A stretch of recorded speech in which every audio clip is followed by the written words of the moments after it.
Hi, it's Logan Wells. We are making a cheddar cheese bacon quiche with broccoli. Growing up, we didn't make quiche in our house, and I don't even remember it really being a big thing. But back in 11th grade, I was in high-skilled stenography classes, and I was the president of my high-skilled stenography class. Just a little info there in case you didn't know.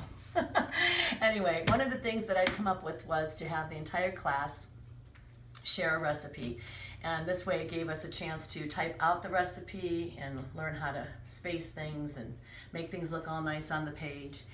And our teacher, Mrs. Likens, she is the one that made this quiche recipe.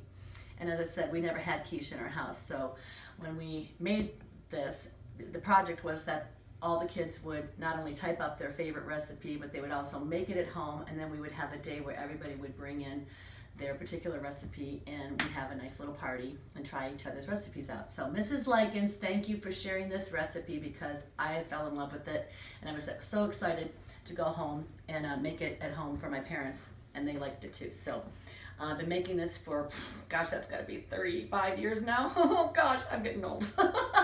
But try it with your family. I think you'll like it. The nice thing about this recipe is it's easy peasy. Kids can help you make this recipe. New cooks, young teens can make this on their own. There's nothing hard about it. Bachelors, great recipe for you too. And it's just a really great recipe. So try it out and share this video if you like this video. If you're new here, please subscribe, and we'll see you at the end of this recipe. Our ingredients are 1 small onion chopped finely. You can use a red onion or a yellow onion. A half package of bacon that has been cut up into 1/4-inch slices. 4 eggs. 1 cup of heavy cream, or if you're watching the fat content, you can use 1 cup of half and half. Salt and pepper to taste. A 10-ounce package of frozen chopped broccoli that has been thawed, cooked, and drained well. Or I've used some leftover broccoli from last night's meal and have just chopped it up finely. And it's about 1 cup to 1.5 cups. And 1 frozen deep dish pie shell. Also going to need 1 cup of Colby Jack finely shredded cheese and 1 tablespoon of flour. Preheat your oven to 350 degrees. And now we're going to fry the bacon. You're going to fry your bacon on about medium. And as it starts to heat up, you can start separating the pieces in the pan. And we'll cook this until it is almost crisp.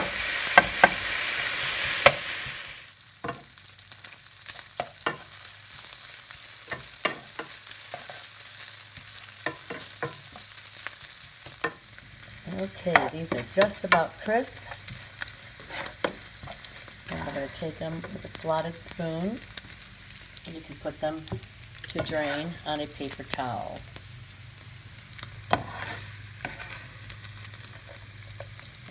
Off of there.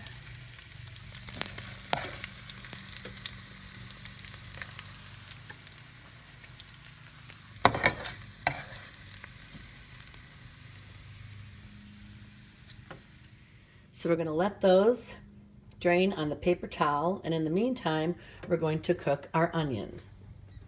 Let's take your onions, put them in the pan. And you're going to fry those until they are just clear and maybe a little lightly browned.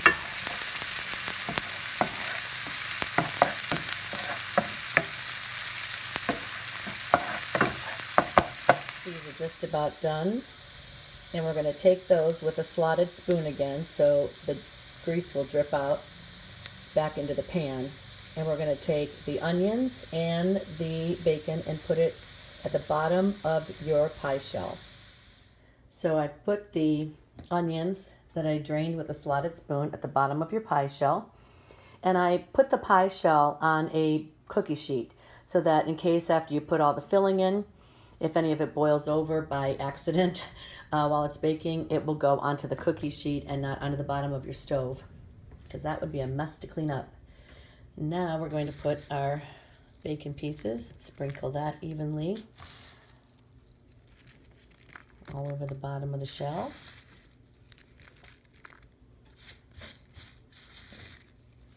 There we go.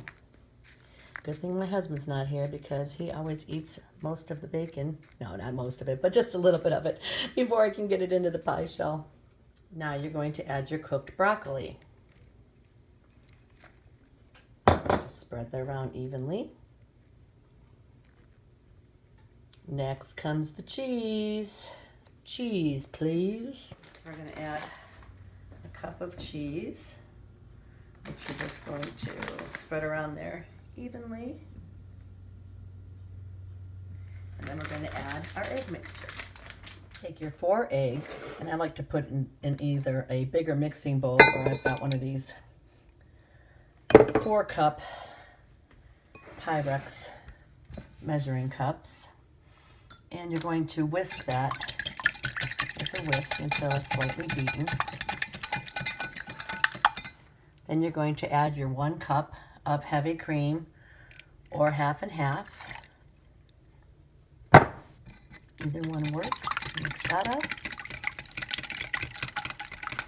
And then we're going to add a tablespoon of flour and some salt and pepper to taste.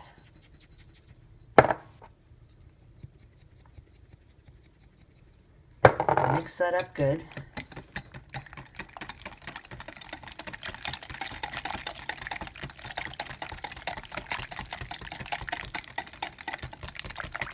Get that flour mixed in there well. So we're taking our egg mixture, and then you're going to pour this evenly and slowly so it has a chance to kind of drip down in there all over. And hopefully there's going to be just enough to fill this to the top. Sometimes I have a little extra left. You don't have to put it all in there. If it does happen to look like it's going to overflow, like I said, you're going to use a deep dish frozen pie shell. If you don't have a deep dish, this is not all going to fit in there. All right, so that was just enough.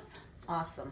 And here's the best part. This is all the utensils that I used and had to clean up. So that's what I love, is a nice, quick, easy recipe that doesn't require a whole lot of cleanup.